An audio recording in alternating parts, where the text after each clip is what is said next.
कैसे बने असदुद्दीन ओवैसी भारत के सबसे लोकप्रिय मुस्लिम राजनेता। एक राजनेता से कहीं अधिक है उनकी पहचान। महान समाज सेवी भी हैं। असदुद्दीन ओवैसी संसद रत्न अवार्ड से भी किया जा चुका है सम्मानित। राजनीति में आने से पहले क्रिकेटर बनने का देखते थे सपना। अपने किन बयानों के कारण ओवैसी ने खड़ा किया है विवाद और क्यों उनकी पार्टी AIMIM को बीजेपी की बी टीम कहा जाता है। असदुद्दीन ओवैसी के बारे में आज हम आपको कई रोचक बातें बताएंगे जिनके बारे में आपने पहले कभी नहीं सुना होगा। असदुद्दीन ओवैसी का जन्म 13 मई सन 1969 को हैदराबाद में हुआ था। उस समय हैदराबाद आंध्र प्रदेश का ही हिस्सा था। ओवैसी के पिता और दादा भी राजनीति में पूरी तरह से सक्रिय थे। उस्मानिया यूनिवर्सिटी से ओवैसी ने ग्रेजुएशन की डिग्री हासिल की थी और इसके बाद वे लॉ की पढ़ाई करने के लिए लंदन चले गए थे। वापस आने के बाद उन्हें बैरिस्टर असदुद्दीन ओवैसी के तौर पर जाना गया। ओवैसी एक राजनेता होने के साथ साथ एक वकील भी हैं। ओवैसी को भारत का सबसे लोकप्रिय मुस्लिम राजनेता के तौर पर जाना जाता है। उन्हें दुनिया के 500 सबसे प्रभावशाली मुसलमानों की सूची में भी शामिल किया जा चुका है। मुसलमानों के हक में अक्सर वो अपनी अपनी आवाज उठाते नजर आते हैं। असदुद्दीन ओवैसी के पिता का नाम सुल्तान सलाहुद्दीन ओवैसी था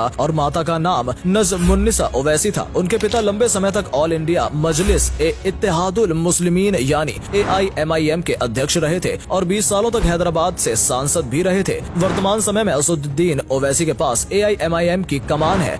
AIMIM भारत की सबसे बड़ी राजनीतिक पार्टियों में से एक मानी जाती है। इसकी स्थापना सन 1927 में ब्रिटिश भारत के हैदराबाद राज्य में नवाबों के द्वारा की गई थी। आजादी के बाद असदुद्दीन ओवैसी के दादा अब्दुल वाहिद ओवैसी ने पार्टी की बागडोर अपने हाथों में ले ली और तब से इनके खानदान के पास ही इस पार्टी की बागडोर है। असदुद्दीन ओवैसी ने सन 1994 में पहली बार हैदराबाद की चार मीनार विधानसभा से चुनाव लड़ा था और अपने पहले चुनाव में उन्होंने 40,000 से अधिक वोटों से जीत दर्ज की थी। इसके बाद सन 1999 में एक बार फिर उन्होंने शानदार जीत दर्ज की। साल 2004 में ओवैसी ने हैदराबाद लोकसभा सीट से चुनाव लड़ा और इस बार भी उन्होंने ऐतिहासिक जीत दर्ज की। तब से लेकर आज तक वो हैदराबाद के सांसद हैं और लोकसभा के मेंबर हैं। साल 2014 में ओवैसी को संसद रत्न अवार्ड से सम्मानित किया जा चुका है। वो संसद में हमेशा ही सक्रिय रहते हैं। जनहित के मुद्दों पर वो अक्सर अपने विचार व्यक्त करते हैं। हालांकि कई बार उनके विचार विवाद का रूप ले लेते हैं। ओवैसी ने तेलंगाना की सभी मस्जिदों में इमाम के लिए हर महीने 5,000 रूपए पेंशन की शुरुआत भी की है, जिसका फायदा आज 9,000 से अधिक इमाम को हो रहा है। शिक्षा और स्वास्थ्य के क्षेत्र में ओवैसी ने काबिले तारीफ काम किया है। उनके ट्रस्ट सालार ए मिल्लत के तहत देश भर में 12 कॉलेज, 9 हाई स्कूल और 2 हॉस्पिटल संचालित किए जाते हैं। ओवैसी स्कूल ऑफ एक्सीलेंस और दक्कन मेडिकल कॉलेज की गिनती भारत के टॉप शिक्षा संस्थानों में होती है। इसके अलावा पॉलिटेक्निक, फार्मेसी और इंजीनियरिंग के कॉलेजों में बेस्ट एजुकेशन भी दी जाती है। ओवैसी हॉस्पिटल में 2500 से अधिक बेड्स की व्यवस्था है, तो वहीं उनके दूसरे हॉस्पिटल में भी 1500 बेड्स मौजूद हैं। उनके हॉस्पिटल को एशिया के सबसे साफ और हाइजीन हॉस्पिटल होने का पुरस्कार भी दिया जा चुका है। हर साल हजारों लाखों लोग उनके अस्पताल में मुफ्त उपचार का लाभ ले रहे हैं। हैदराबाद में ओवैसी के द्वारा एक पुलिस ट्रेनिंग कैंप भी चलाया जाता है, जहां गरीब बच्चों को मुफ्त में पुलिस की ट्रेनिंग दी जाती है। साथ ही वो महिलाओं और बालिकाओं के लिए कई ट्रेनिंग कैंप और स्किल सेंटर भी चलाते हैं, जहां पर सिलाई, कढ़ाई, बुनाई करना और कंप्यूटर चलाना सिखाया जाता है। साल 2012 में फोर्ब्स ने ओवैसी को एजुकेशन और हेल्थ सेक्टर में काम करने वाले शीर्ष व्यक्तियों की सूची में भी शामिल किया है। असदुद्दीन ओवैसी की पर्सनल लाइफ की बात करें तो उनका निकाह सन 1996 में हुआ था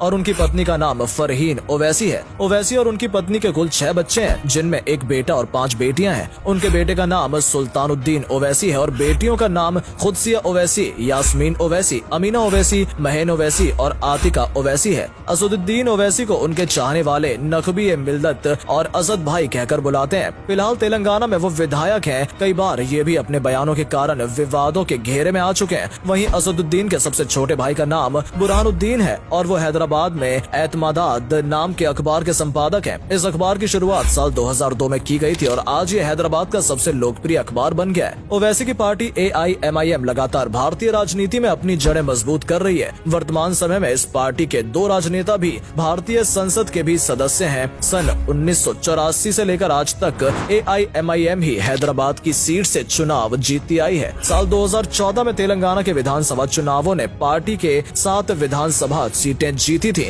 जिसके बाद चुनाव आयोग ने इसे राज्य पार्टी का दर्जा दे दिया था। साल 2020 में बिहार ने भी AIMIM 5 विधानसभा सीटें जीत चुकी और धीरे धीरे अन्य राज्यों में भी ये पार्टी अपने पैर पसार रही है। भले ही पार्टी की कमान मुसलमानों के हाथ में है, लेकिन पार्टी खुद को सेक्युलर मानती है। हैदराबाद के नगर निगम चुनावों में पार्टी ने कई हिंदुओं को भी टिकट दिया था और नगर निगम का मेयर भी बनाया था। अन्य राज्यों के चुनाव भी पार्टी हिंदू उम्मीदवारों के मैदान में उतर चुकी है। ओवैसी को बहुत से लोग केवल एक मुस्लिम राजनेता के तौर पर देखते हैं, लेकिन कई बार वे मुसलमानों के अलावा अन्य जरूरी मुद्दों मुद्दों पर भी अपनी आवाज उठाते नजर आते हैं। किसी भी धर्म या संप्रदाय के खिलाफ जुर्म होता है तो ओवैसी उस जुर्म के खिलाफ जरूर आवाज उठाते हैं। वो ISIS जैसे आतंकी संगठन का कई बार विरोध कर चुके हैं। कुछ साल पहले ओवैसी ने मुसलमानों को हज यात्रा के दौरान दी जाने वाली सब्सिडी का भी विरोध किया था और कहा था कि इस पैसे का इस्तेमाल महिलाओं को शिक्षित करने के लिए किया जाना चाहिए। मुंबई में 26/11 के दिन हुए हमले का भी ओवैसी ने विरोध किया था और कहा था कि भारत का प्रत्येक दुश्मन मुसलमानों का भी दुश्मन है और ऐसे लोगों को सख्त से सख्त सजा दी जानी चाहिए। हालांकि इसके विपरीत अपने कई बयानों के कारण उन्हें विवादों का सामना भी करना पड़ा है और एक रैली के दौरान ओवैसी ने कहा था कि चाहे कुछ भी हो जाए वो भारत माता की जय कभी नहीं बोलेंगे। इसके अलावा वो गौ हत्या प्रतिबंध को लेकर भी अपना विरोध जता चुके हैं। साल 2020 में कोरोना महामारी के कारण जब पहली बार पूरे देश में लॉकडाउन लगाया गया था तो उसका भी ओवैसी ने जमकर विरोध किया था। इसके अलावा सन 1993 में मुंबई बम ब्लास्ट में दोषी पाए जाने वाले याकूब मेमन की फांसी का भी ओवैसी ने विरोध किया था और कहा था कि वो एक मुसलमान है इसलिए उसे निशाना बनाया जा रहा है। इसके अलावा संसद में भी कई बार अन्य सांसदों के साथ अक्सर उनका वाद विवाद चलता रहता है। असदुद्दीन ओवैसी पिछले काफी समय से मुसलमानों और दलितों को एक मंच पर लाने की कोशिश कर रहे हैं। हालांकि कई विरोधी पार्टियां उनके ऊपर बीजेपी की भी टीम होने का आरोप भी लगा चुकी हैं। कहा जाता है कि केवल मुसलमानों के वोट काटने के लिए उन्हें चुनाव में उतारा जाता है। वहीं ओवैसी का कहना है कि चुनाव लड़ना उनका संवैधानिक अधिकार है। असदुद्दीन ओवैसी के पास आज बेशुमार संपत्ति है। उनका हैदराबाद में एक आलीशान बंगला है जिसका इंटीरियर कमाल का है। चुनाव के दौरान उन्होंने अपनी संपत्ति 13 करोड़ रुपए बताई थी। तो दोस्तों ये थी असदुद्दीन ओवैसी के बारे में कुछ रोचक जानकारी जिनके बारे में यकीनन आपने शायद ही पहले कभी सुना होगा। एक राजनेता के तौर पर असदुद्दीन ओवैसी आपको कैसे लगते हैं हमें कमेंट करके जरूर बताएं और साथ ही ओवैसी के बारे में कौन सी बात जानकर आपको सबसे ज्यादा हैरानी हुई ये भी कमेंट सेक्शन में जरूर लिखें। अगर वीडियो अच्छी लगी हो तो इसे अधिक से अधिक लाइक और शेयर अवश्य करें। आज के लिए इतना ही, आपसे फिर मिलेंगे एक नई वीडियो के साथ।